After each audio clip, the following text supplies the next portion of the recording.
Dan kebobolan ini bukan hanya baru sekarang mengusulkan menjadi pahlawan nasional. Kebobolan sejak beberapa tahun yang silam, ketika kemudian bandara paling utama di Sulawesi Tengah, yaitu di Palu, menjadi bandara Mutiara Sis Salim bin Idris Al-Jufri. Jadi nama imigran, nama seorang yang baru datang di Nusantara, yang tidak jelas pembelaannya kepada berdirinya Negara Kesatuan Republik Indonesia, tetapi itu bobol, lolos, dan menjadi nama bandara. Bayangkan, menjadi nama bandara terpenting di Sulawesi Tengah. Dan kini, mohon maaf, Kementerian Sosial sangat teledor, sangat ceroboh. Saya menolak Ali Alatas diangkat menjadi Menlu.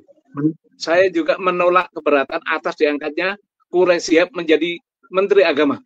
Saya juga protes terhadap pengangkatan Said Akil Munawar menjadi Menteri Agama. Terakhir saya juga menolak, memprotes Habib Lutfi yang dikasih gelar oleh Prabowo sebagai tanda bintang dari Prabowo. Saya juga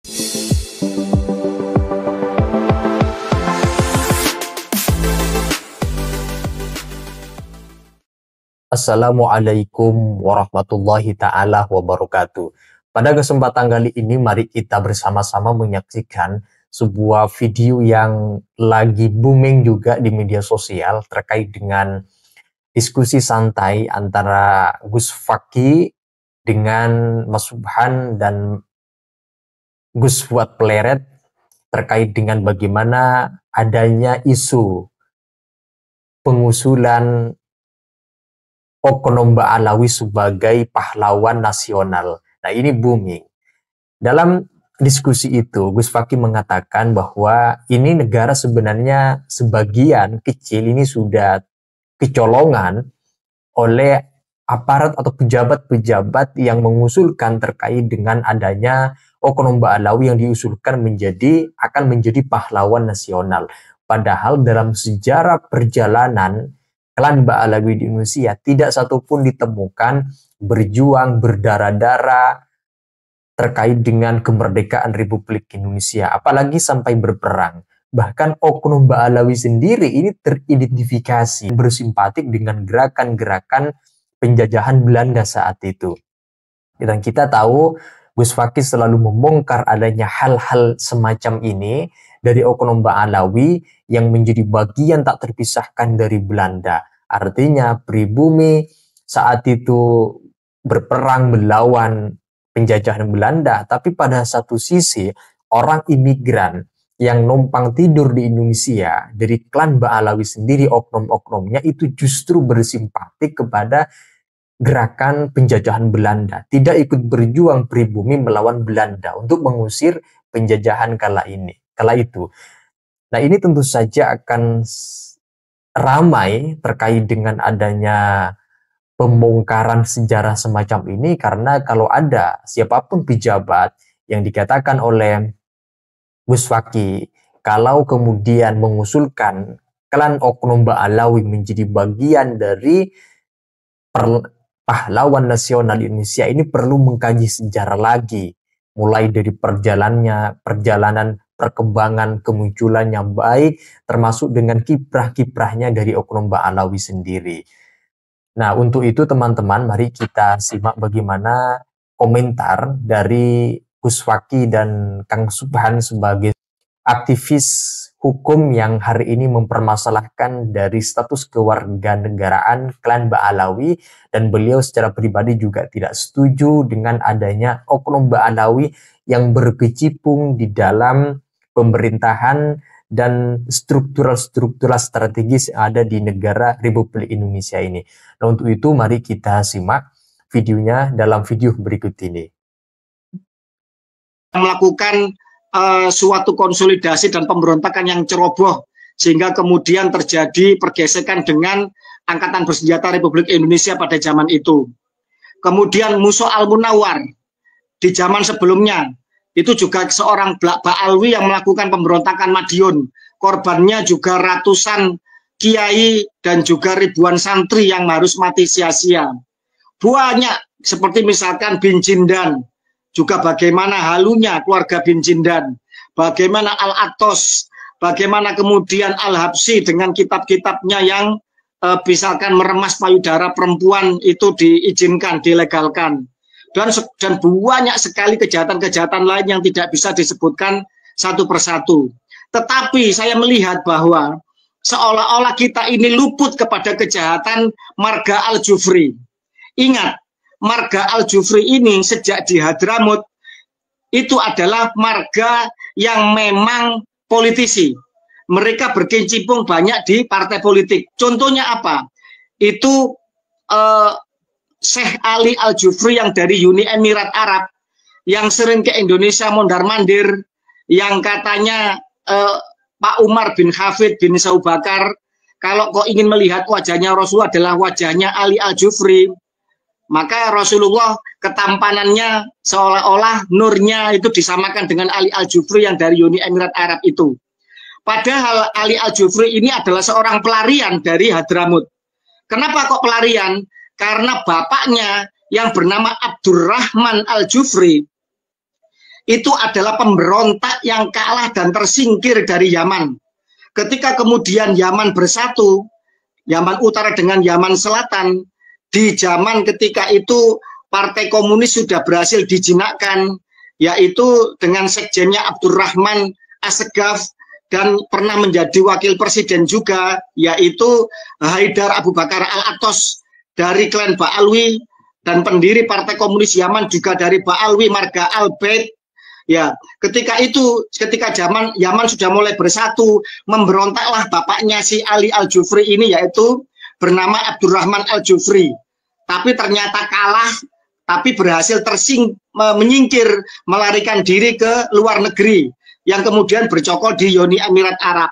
Tetapi pemberontakan itu juga menyisakan korban yang banyak sekali, ribuan nyawa, ketika Abdurrahman Al-Jufri gagal melakukan kudeta kepada Yaman bersatu pada saat itu. Jadi ini memang keluarga politik.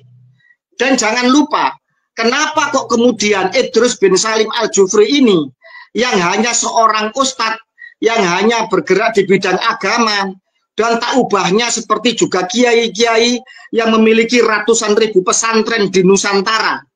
Kenapa kok tidak Pondok Sidogiri saja, yang sejak 3 abad lamanya eksis di Nusantara, yang pendirinya dijadikan pahlawan nasional? Kenapa kok tidak Pondok Genggong? Kenapa kok tidak Pondok Lirboyo? Atau kemudian pondok-pondok yang lain, atau misalkan Abu Dimyati Pandeglang Banten, yang sumbangsinya jelas kepada Pancasila, kepada stabilisasi bangsa di zaman-zaman dahulu, atau mungkin Kiai Mbah Munawir Krapiak Jogja, yang jelas kemudian memang sumbangsinya jelas bagi keilmuan di dalam Nusantara, karyanya juga banyak dari keluarga besarnya. Kenapa kok seorang Idrus bin Salim Al-Jufri, yang tidak jelas karyanya, yang kemudian bercokol di di belantara Sulawesi Tengah sana, yang kemudian harus menjadi pahlawan nasional, yang diusulkan menjadi pahlawan nasional? Apakah tidak ada se-Sulawesi Tengah pahlawan-pahlawan bangsa pribumi Nusantara yang berjuang melawan penjajah Belanda berdarah-darah dan harus gugur? Kok harus imigran yang terindikasi belum pernah mengajukan proses menjadi WNI yang harus menjadi pahlawan nasional? Kita kebobolan karena apa? Karena dari keluarga beliau, yaitu Salim Segaf Al-Jufri, menjadi ketua, bayangkan, ketua Majelis Syuro DPP PKS Partai Keadilan Sejahtera. Salim Segaf Al-Jufri ini menjadi ketua Majelis Syuro DPP Partai Keadilan Sejahtera yang benar-benar mengusung ideologi-ideologi Islam transnasionalis yang terindikasi adalah dari kelompok Ikhwanul Muslimin garis keras, dari kelompok Tarbiyah yang mengusung ide-ide negara-negara tentang negara khilafah. Sehingga ketika kemudian Abdurrahman Al-Jufri gagal di Hadramut, di Nusantara bermanifestasi menjadi Salim Segaf Al-Jufri, yang berhasil menduduki posisi paling elit, paling strategis, ketua Majelis Syuro DPP Partai Keadilan Sejahtera, yang jelas-jelas menjadi duri di dalam kebinekaan kita, yang jelas-jelas di situ mengusung ideologi transnasionalis yang bisa merembet ke arah ideologi khilafah dan ideologi yang radikalis. Siapa yang tidak tahu bahwa pendukung 212 masif adalah dari kelompok PKS? Siapa yang tidak tahu yang menyuarakan tentang ideologi negara khilafah bersyariah Republik Indonesia adalah dari PKS. Siapa yang tidak tahu dukungan mereka kepada FPI, jaringan-jaringan mereka di dalam 212 telah tercium oleh negara. PKS adalah partai yang paling berbahaya, yang tidak lahir dari rahim bumi Nusantara sebagaimana kelompok Islam lain sebagaimana NU dan Muhammadiyah, tetapi benar-benar adalah ideologi impor yang dibawa oleh orang-orang imigran impor yang terindikasi mereka belum menjadi warga negara Indonesia. Dan kebobolan ini bukan hanya baru sekarang mengusulkan menjadi pahlawan nasional. Kebobolan sejak beberapa tahun yang silam, ketika kemudian bandara paling utama di Sulawesi Tengah, yaitu di Palu, menjadi bandara Mutiara SIS atau Salim Idrus Al-Jufri, Salim bin Idrus Al-Jufri. Jadi nama imigran, nama seorang yang baru datang di Nusantara, yang tidak jelas pembelaannya kepada berdirinya negara kesatuan Republik Indonesia, yang hanya seorang guru ngaji, tak ubahnya dengan ratusan ribu kiai-kiai di puluhan ribu pesantren kita, tak ada ubahnya. Tetapi itu bobol, lolos, dan menjadi nama bandara. Bayangkan, menjadi nama bandara terpenting di Sulawesi Tengah. Dan kini, mohon maaf, Kementerian Sosial sangat teledor, sangat ceroboh. Cak Ipul sendiri pernah mengatakan bahwa, saya masih ingat, tidak ada sesuatu yang paling mudah untuk merubah nasib seseorang. Dan baik itu naik maupun hancurnya nasib seseorang, kecuali di bidang politik. Dan ini kelompok Al-Jufri ini berhasil merebut PKS, berhasil menguasai PKS, suatu partai yang lumayan punya kursi di DPR RI dan banyak di tiap provinsi maupun kabupaten kota di seluruh Indonesia. Dan pada akhirnya jebollah di Sulawesi Tengah, di mana bandaranya menjadi nama Habib ini, Habib Idrus bin Salim Al-Jufri ini. Dan kini mau diusulkan menjadi pahlawan nasional. Maka wajib bagi seluruh anak bangsa pribumi Nusantara yang sadar, yang pahlawan-pahlawan tak dikenal dari keluarga-keluarga yang telah jelas membela bangsa ini, untuk menolak ini. Apalagi mereka belum menjadi warga negara. Tidak sah itu. Tahun 2004 menjadi warga negara, orangnya sudah tewas, sudah meninggal, sudah koid tahun 1969, sudah gugur dia untuk menjadi warga negara. Kok kemudian terjadi simsalabim menjadi warga negara tahun kemarin? Maka hukumnya haram untuk menjadi pahlawan nasional. Itu aja. Saya menolak Ali Alatas diangkat menjadi Menlu. Saya juga menolak keberatan atas diangkatnya Quraisyab menjadi Menteri Agama. Saya juga protes terhadap pengangkatan Said Akil Munawar menjadi Menteri Agama. Terakhir lagi saya maling itu. Iya, terakhir saya juga menolak memprotes Habib Lutfi yang dikasih gelar oleh Prabowo sebagai ada semacam tanda bintang dari Prabowo. Saya juga menolak itu. Surat-suratnya ada semua saya. Terakhir saya menolak ini menjadi pahlawan Ba'alawi ini. Jadi udah cukup lama saya mengamati bahwa orang-orang bangsa asing ini tidak boleh ikut di pemerintahan, itu udah lama.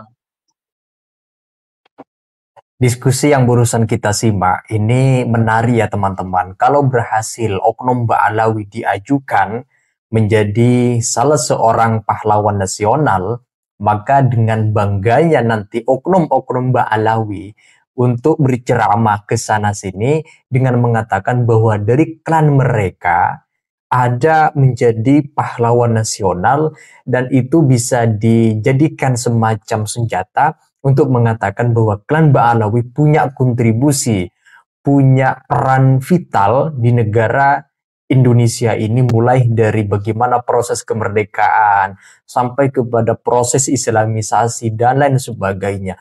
Maka dua tokoh yang berusaha kita simak bersuara tidak setuju kalau oknum Ba'alawi diusulkan menjadi bagian dari pahlawan nasional dan ditetapkan oknumnya ditetapkan sebagai pahlawan nasional. Maka ini sangat berbahaya sekali tentu saja bagi kalangan pembatal nasab yang tidak setuju dengan oknum Ba'alawi sendiri, karena akan menjadi senjata bagi orang-orang yang berpihak kepada Ba'alawi untuk mengatakan bahwa ternyata punya kontribusi oknum Ba'alawi di Indonesia ini. Jadi jangan diremehkan. Ini nanti narasi akan berkembang kalau sampai ditetapkan atau diusulkan oknum Ba'alawi menjadi pahlawan nasional. Nah itu saja teman-teman, silakan kalau kalian ingin berkomentar terkait dengan video yang barusan kita simak, silakan tulis pendapat kalian di dalam komentar sana. Sekian dari saya. Wassalamualaikum warahmatullahi wabarakatuh.